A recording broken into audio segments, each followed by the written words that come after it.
اللہ کرے تیری مدد سید سر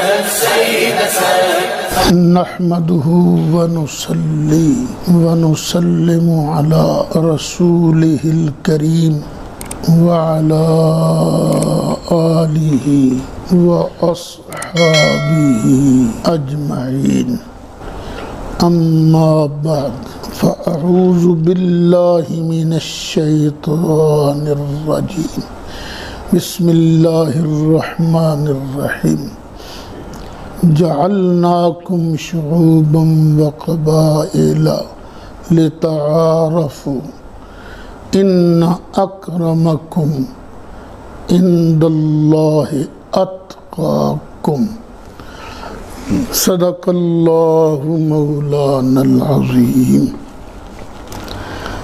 میں بڑے دکھ دل کے ساتھ ایک دو باتیں عرض کرنا چاہتا ہوں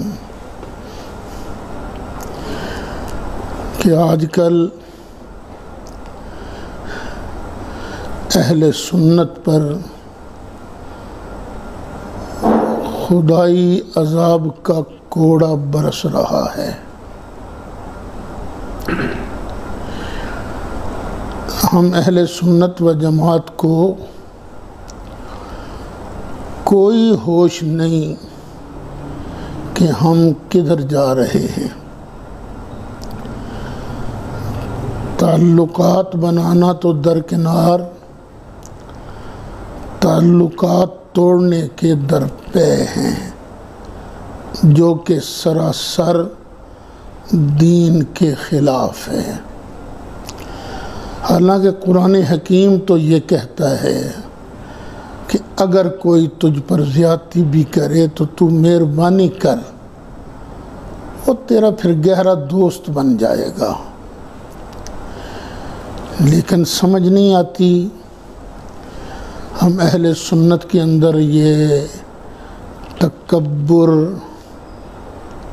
اپنے آپ کو بڑا سمجھنا، یہ کہاں سے آ گیا ہے۔ جو تازہ واقعہ جس نے مجھے کلپ جاری کرنے پر مجبور کیا ہے وہ ہے ہمارے ملک کے ممتاز نعت خواں جناب اویس رضا قادری، ان کی بیٹیوں کا مسئلہ۔ انہوں نے اپنی بیٹیوں کی شادی کی ہے، اس پر بڑا طوفان بپا ہوا۔ یار شادی کرنا کوئی اتنا ہی بڑا گناہ ہے؟ شادی تو نبی کریم علیہ السلام کی سنت ہے۔ یاد نہیں النکاح من سنتی فمن رغب عن سنتی فلیس منی۔ اچھا یہاں میں ایک بات اور عرض کر دوں، آج کل زیادہ پارٹی دیکھی جاتی ہے کہ تعلقات کس کے ساتھ زیادہ ہیں، تو تعلقات کو نبھایا جاتا ہے۔ میرا اللہ گواہ ہے کہ اس مسئلے میں نے تعلقات کو نہیں دیکھا۔ اویس بھائی کے ساتھ ساری زندگی میں زیادہ سے زیادہ 4-5 ملاقاتیں ہوئی ہوں گی، وہ کچھ انگلینڈ کے اندر، کچھ پاکستان کے اندر، وہ بھی السلام علیکم ورحمۃ اللہ، ہاتھ ملایا گیا، وعلیکم السلام ورحمۃ اللہ، یہاں تک۔ اس سے زیادہ ان کے ساتھ میری فرینکنس نہیں ہے، لیکن میں نبی کریم علیہ السلام کا ایک بہترین نعت خواں ہونے کی حیثیت سے ان کا احترام کرتا ہوں۔ اب ادھر میرے تعلقات دوسری طرف بہت زیادہ ہیں۔ ہمارے مولانا مفتی محمد حنیف صاحب قریشی، یہ میری عادت نہیں ہے کہنے کی، لیکن مجبوراً میں کہہ رہا ہوں کہ یہ میرے شاگرد ہیں، کیونکہ جب ان کا مناظرہ طے تھا وہ جو راول پنڈی کا مولوی ہے اس کے ساتھ، طالب الرحمن کے ساتھ میری ان سے کوئی ملاقات نہیں تھی۔ میں ٹریول کر رہا تھا، ان کا ٹیلی فون آیا، حنیف قریشی پہ بولدا جی، بسم اللہ جناب۔ پھر وہ اکثر پھر ایسے ہوتا تھا 2 گھنٹے سفر ان کا بھی جاری رہتا، ہمارا بھی جاری رہتا، اور اسی میں ہم تیاری اس کو کراتے تھے حنیف قریشی صاحب کو۔ پھر میرے ان کے ساتھ بڑے اچھے مراسم ہیں۔ ایک مرتبہ رافضیوں کے ساتھ یہاں مناظرہ کی ضرورت پیش آئی تو ہم نے بطور صدر ان کا انتخاب کیا تھا، کیونکہ یہ بھی ان والی زبان ان سے بڑھ کے بولنا جانتے ہیں، کیونکہ ضرورت پیش آ جاتی ہے کسی وقت بھی کسی مرحلے کی۔ پھر اس کے بعد ابھی پچھلے دنوں 1 مارچ کو میری والدہ ماجدہ کی ایصال ثواب کا پروگرام تھا، میں نے ان کو دعوت دی، بڑی خوش دلی سے انہوں نے دعوت قبول کی، تشریف لائے، بیان کیا، میں اس پر ان کا شکریہ ادا کرتا ہوں۔ اور مظفر شاہ حسین شاہ صاحب جو ہیں وہ بھی اہل سنت کے ایک بہت بڑے خطیب ہیں۔ اچھا مجھے نہیں یاد کہ وہ میرے شاگرد ہوں، لیکن میں نے ادھر ادھر سے سنا ہے کہ وہ یہ کہتے ہیں کہ میں اس سے پڑھتا رہا ہوں، واللہ عالم، مجھے یاد نہیں ہے۔ اگر وہ پڑھتے رہے ہیں تو اللہ تعالیٰ انہیں جزائے خیر دے، اور ان کی خدمت میں درخواست ہے کہ میری اور اپنی عافیت کے لیے دعا فرماتے رہیں۔ یعنی جہاں تک تعلقات کی بات ہے تو تعلقات میرے ان دونوں سے زیادہ ہیں۔ اویس بھائی سے میرے سرسری سے تعلقات ہیں، چہرہ شناسائی ہے زیادہ سے زیادہ، باقی کبھی حال چال بھی نہیں پوچھا۔ لیکن یہ جو تلخ کلامی شروع ہوئی ہے، اب مجھے یہ بتایا جائے کہ اویس بھائی نے ذوالحج کے مہینے میں بچیوں کا نکاح کیا، پھر محرم کی 7 کو انہوں نے بیٹے کا ولیمہ رکھا اور ساتھ ہی حسینی محفل رکھی امام حسین کے نذرانے کے لیے، مغرب کی نماز با جماعت پڑھی گئی، پھر اس کے بعد محفل ہوئی، پھر عشاء کی جماعت پڑھی گئی، عشاء کی جماعت کے بعد پھر صلاۃ و سلام پڑھا گیا، پھر وہ لنگر تقسیم ہوا۔ تو اس میں کون سی چیز غلط ہے؟ کیا ذوالحج میں نکاح پڑھانا غلط ہے؟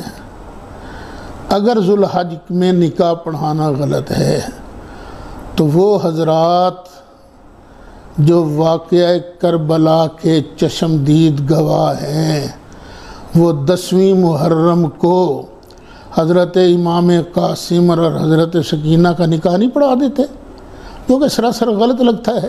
ایک تکلیف دہ بات یہ بھی سننے میں آئی، اور وہ تقریباً 2 آدمیوں کی طرف سے سننے میں آئی کہ وہ بچیاں جو صبر نہیں کر سکتی وہ 7 ذوالحج کو ہی دیوار پھلانگ کے چلی جائیں، اور جو صبر کر سکتی ہیں وہ آرام سے بیٹھی رہیں، 10 محرم گزرنے دیں۔ بھی آپ مفتی ہیں، آپ مناظر اسلام ہیں، کہ آپ کو پتہ نہیں الیوم اکملت لکم دینکم واتممت علیکم نعمتی ورضیت لکم الاسلام دینا؟ یہ قرآن پاک کے کون سے پارے کی کون سی آیت ہے جو آپ تلاوت کر رہے ہو؟ حدیث شریف کی کس کتاب میں نبی کریم علیہ السلام کا یہ فرمان علی ہے؟ یہ میرے بھائی دین کو مذاق نہ بڑھاؤ۔ آج بھی لوگ تانا دیتے ہیں، تانا خاص طور پر ہم سنی علماء کو، کہ ان کے پلے شے کوئی نہیں، یہ بالکل نکمے ہیں، نااہل ہیں۔ تو آپ اپنے طرز عمل سے کیوں ان تانا زنوں کی بات کو سچ ثابت کرنا چاہتے ہیں؟ پھر ایک چیز جو انتہائی قابل تشویش ہے وہ یہ ہے کہ جن کو عاجزی انکساری کا پیکر بننا چاہیے تھا وہ اکڑ خاں بن گئے، ان کے اندر تکبر کوٹ کوٹ کے بھر گیا، ڈنکے کی چوٹ کہا جاتا ہے۔ ہم سادات کا مقابلہ کون کر سکتا ہے؟ ہم پر لازم ہے ہم سرکار کی آل کا احترام کریں، ہم پر لازم ہے، کیونکہ نبی کریم علیہ السلام نے فرمایا احبونی لحب اللہ، میں چونکہ اللہ کا محبوب ہوں اس لیے اللہ کا محبوب ہونے کی حیثیت سے میرا ادب کرو، میرے ساتھ پیار کرو۔ وَأَحِبُّ أَهْلَ بَيْتِي لِحُبِّي، اور میری اہل بیت کی وجہ سے، میری وجہ سے، میری اولاد کے ساتھ، میرے خون کے ساتھ، میرے اہل بیت کے ساتھ پیار کرو۔ اللہ کا لاکھ لاکھ شکر ہے، اہل سنت کی عظیم اکثریت وہ دل سے سادات کرام کا احترام کرتی ہے۔ ہاں وہ سادات سن لیں جو اکڑ کر کہتے ہیں اوے تھوڑے دل لازم ہے ساڑا احترام کرنا، تسی امتی ہو، ان کا احترام دل سے نہیں کرتے، اتوں تو شاہ جی کہن گے۔ تو یہ چیز ذہن میں رکھنی چاہیے، ہر سید ہر غیر سید سے افضل نہیں۔ سرکار داتا گنج بخش علی الحجویری رحمۃ اللہ علیہ اور پیروں کے پیر حضرت سیدنا غوث اعظم محبوب سبحانی رحمۃ اللہ تعالی علیہ، ان دونوں کا ساتھ ہی حضرت خواجہ خواجگان خواجہ غریب نواز کو ملا لیجئے، کیا ان تینوں کو ملا کر حضرت بلال کے درجے تک یہ تینوں پہنچ جائیں گے؟ پتہ چلا اصل چیز اور ہے جو درجے کو بلند کرتی ہے، اصل چیز اور ہے جو مرتبہ بڑھاتی ہے۔ صرف خون رسول ہونا یہ مرتبہ نہیں بڑھاتا، اصل مرتبہ کون سی چیز بڑھاتی ہے؟ وَجَعَلْنَاكُمْ شُعُوبًا وَقَبَائِلَ لِتَعَارَفُوا إِنَّ أَكْرَمَكُمْ عِندَ اللَّهِ أَتْقَاكُمْ، یہ تمہارے اندر جو تقوی ہے نا یہ اللہ کی بارگاہ میں درجہ مرتبہ بڑھاتا ہے۔ میں اپنے عزیز محترم حضرت مولانا سید مظفر حسین شاہ صاحب سے بصد ادب گزارش کروں گا کہ وہ اپنی اس بات پر نظر ثانی فرمائیں، ہزار لوگ بھی ایک طرف ہوں تو سید کے جوتے تک نہیں پہنچ سکتے۔ شاہ صاحب آپ نے مجھے خود بتایا تھا کہ میں حضرت تاج الشریعہ کا مرید ہوں، آپ ہیں سادات میں سے اور آپ کے مرشد ہیں حضور تاج الشریعہ خاندان پٹھانہ میں سے، وہ پٹھان ہیں، خان ہیں، تو اب کیا کہیں کون افضل ہے کون افضل نہیں ہے۔ اپنے اس رویے پر نظر ثانی فرمائیں اور قوم کو جو آپ نے اس طرف لگا رکھا ہے نا کہ باقی امتی ہیں اور ہم اونچے ہیں، اس طرف سے پیچھے ہٹائیں انہیں۔ میں پھر بڑے ادب سے اپنے ان ساتھیوں سے کہوں گا کہ خدا کے لیے یہ بات جہاں پر ہے وہیں پر بند کر دی جائے، اس کو آگے نہ پھیلایا جائے، کیونکہ پہلے ہی ہم بڑا نقصان کر چکے ہیں، بڑا نقصان کر چکے ہیں۔ تو خدا کے لیے، خدا کا واسطہ، یہ اپنی زبانیں بند رکھیں، وہ کام کریں جس سے اہل سنت جڑ جائیں۔ میں بڑے ادب سے پھر گزارش کروں گا کہ یہ کس کتاب میں لکھا ہے کہ 10 محرم کو نکاح کرنا ناجائز ہے۔ اگر دل کے اندر سید شہداء حضرت سیدنا امام حسین رضی اللہ عنہ کا بغض ہو تو وہ 10 محرم کیا 12 ربیع الاول کیوں نہ ہو، بغض کی سزا تو اسے ملے گی، لیکن میں علی وجہ البصیرت پوری دل کی تسلی کے ساتھ یہ کہہ دینا چاہتا ہوں کہ اویس بھائی کے دل کے اندر نہ ابو بکر کا بغض ہے، نہ عمر کا بغض ہے، نہ عثمان کا بغض ہے، نہ علی کا بغض ہے، نہ فاطمہ زہرا کا بغض ہے، نہ مولا حسن کا بغض ہے، نہ مولا حسین کا بغض ہے۔ خام خواہ لوگوں کو اہل بیت کا بغیض مت بناؤ، یہ اچھا طریقہ نہیں ہے۔